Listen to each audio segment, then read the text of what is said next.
কবি গানের নিয়ম সবার আছে জানা খাতা এরা জবাই দিবা না পারলে হয় হাতে মরাই বাসিয়া মরা মরিলে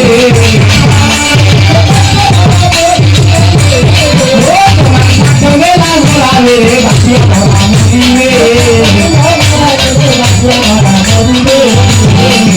আমি মরি মুখে মরে সামনে আসে থাকি তুই আমি মরিলে আমরা ভালো ভালো হারি 13 দিনের সাথে তো সারিয়ে আনি বাবা তোমার সাথে বাড়িতে আমরা হাতুয়া ধরিয়া খাও বলে গোড়ায় ধরে দিয়া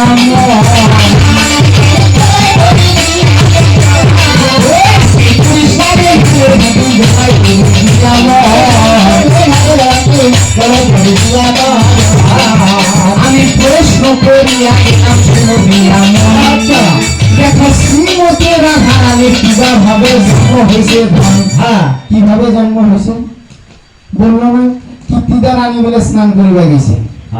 স্নান করিবা যায় তোমরা কিন্তু বসে আসলে মই লক্ষ্য করছো কীর্তিদা রানী স্নান করতে গিয়ে কি পাইল একটা পদ্ম ফুল ওই পদ্ম ফুলটা থেকে মেয়ে জন্ম হইল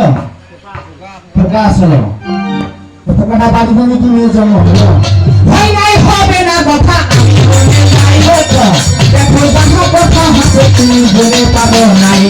এই ভাবে তুমি হবে নাই ওটা একটা ফুল পেয়েছিল ঠিক আছে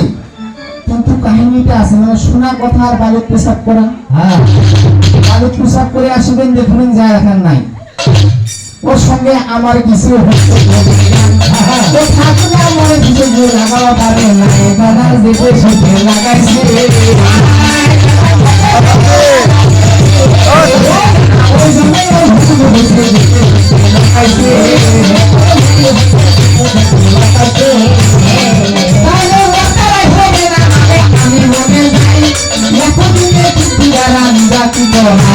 স্নান করার জন্য সঙ্গে নাগর নিয়ে শুনিয়া গেল যখন নদীর পারে স্নান করিবার যায় দেখো কাপড় কাছে হাই এইভাবে যখন পানি জলে নামিল এবার জলের মধ্যে কিন্তু একটা পুষ্প দেখা পেল যখন জলের মধ্যে পুষ্প দেখা যায় এবার সতীদেরকে সঙ্গে সঙ্গে ডাকাই কথা তুমি একটু গিয়ে পুষ্পটা তুলে এনো তো এবারে একে একে সদস্য ধরা লাগিয়ে দিতে হবে রানী মাগো যখন রানী শুনতে গেল ধরা করিয়া গেল মুনি মিয়া যখন নিজের বাড়ি চলিয়া যায় এবার মনে করো তাহার কাছে বাসনা হয় বাস্তব কথা মহিলা মানুষ যদি একটা আশঙ্কা কোনো জিনিস পায় শুধু অপেক্ষা করে যে কতক্ষণে তার স্বামীকে দেখাবো থাকে না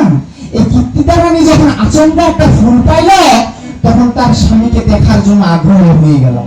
এবার রাজার কাছে যাইয়া বলে শোনো স্বামী ধন একটা আশ্চর্য ফুল আমি পাই না দেখুন এইবারে রাজা মশাই তৎক্ষণাৎ কয় বলে কীর্তিদা তাহলে কাজ করি এই যে ফুলটা পেয়েছো তাহলে ফুলটা আমরা ঠাকুর